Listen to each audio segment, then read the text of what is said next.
নিজেকে ভুলিয়ে সীমানা পেরিয়ে তোমাকে চেয়েছি যে তোমার হাতেই সাজাবো আমার স্বপ্নের ঘর।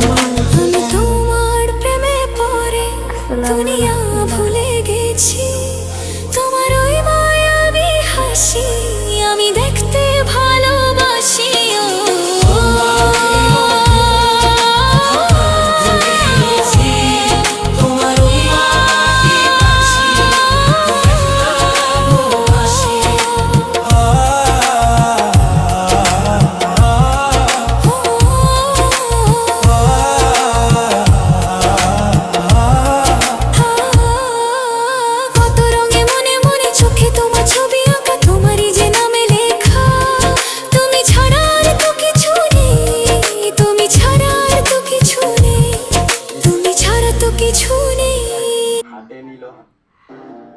আল্লাহ সুন্দর পরিকল্পনা করে তাকে বানিয়েছে মা বোনের জান, কিন্তু সে ছেলেদের